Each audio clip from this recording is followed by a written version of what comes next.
Bonjour mes amis, j'espère que vous allez bien. Ce matin, je vais parler de ma victoire spirituelle sur le café. Victoire spirituelle parce que ça a été un combat très difficile à gagner contre le café parce que le café, j'en buvais depuis des années et des années. J'ai probablement commencé à boire le café quand j'avais probablement euh, peut-être à 4 5 ans. Ça fait très longtemps que j'en buvais. Alors, d'arrêter de boire du café, c'était pas évident. Tout le monde chez moi, tout le monde chez moi voulait que j'arrête d'en prendre. Mes enfants, ma femme, ma belle-mère, tout le monde, ils voulaient que j'arrête. Moi, c'était pas évident d'arrêter le café.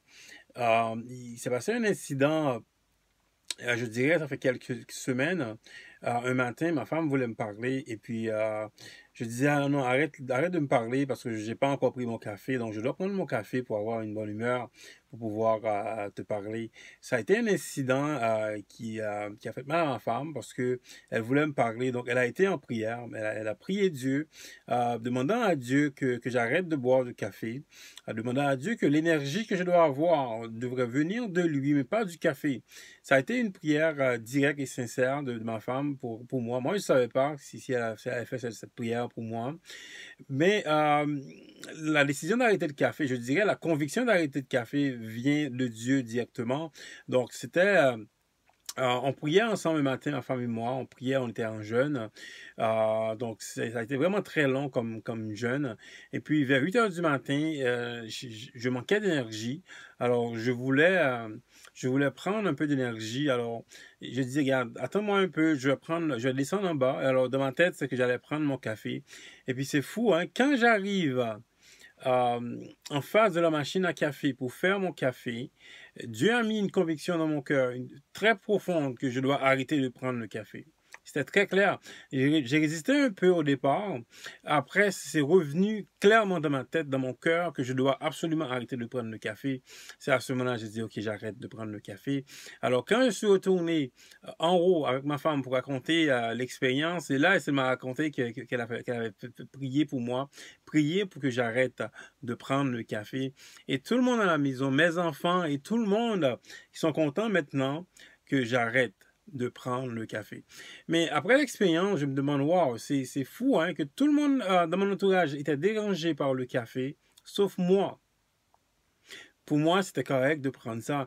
Je me demande, il y a tellement de personnes aussi, hein, des fois qui ont des dépendances, right, qui sont en train de faire souffrir à des personnes autour d'eux et qui généralement ne se rendent pas compte, right? Ne se rendent pas compte de la souffrance aussi. C'est une dépendance au café, c'est peut-être autre chose là, mais regardez un peu la séquence. Tout le monde autour de moi voulait pas que je prenne le café et moi j'en prenais. Alors, quelqu'un ici qui a une dépendance, qui a quelque chose qui est en train de tuer tout le monde, hein, tout le monde entourage est en train de souffrir par rapport à ton comportement, par rapport à la manière dont tu vis.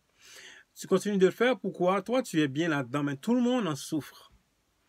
C'est un peu la dépendance, c'est un peu la souffrance que beaucoup de gens sont en train de causer à leur environnement, sont en train de causer à leur famille, à leurs collègues aussi de travail. Des fois, on voit des comportements comme ça.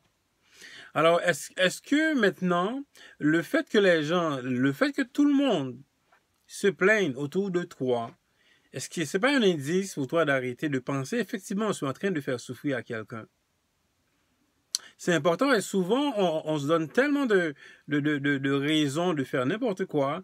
On se sent tellement bien à faire n'importe quoi. On n'arrête jamais, alors que tout le monde autour de nous sont en train de souffrir par rapport à nous-mêmes, par rapport à nos comportements.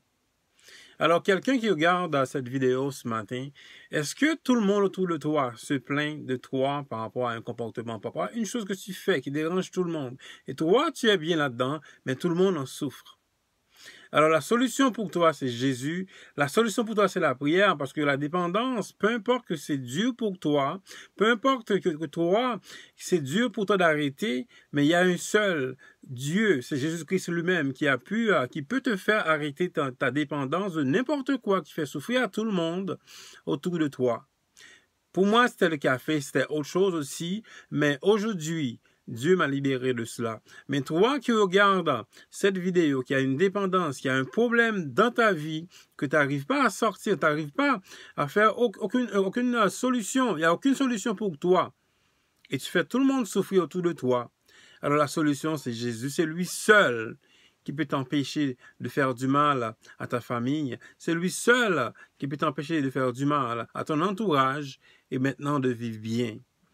Pour moi, c'était le café, mais il y a beaucoup de gens qui ont des souffrances, qui ont des dépendances, beaucoup de situations qui sont en train de faire souffrir à leur entourage. Alors maintenant, c'est le temps maintenant de prendre une décision, d'avancer vers Jésus et d'arrêter de faire souffrir à ton entourage, d'arrêter de faire souffrir à ta famille et de vivre bien et de vivre cette vie de paix et de grâce en Jésus-Christ.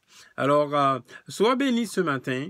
Je souhaite d'aller à l'église et d'apprendre comment vivre, comment être bien, comment être en paix en Jésus. Amen.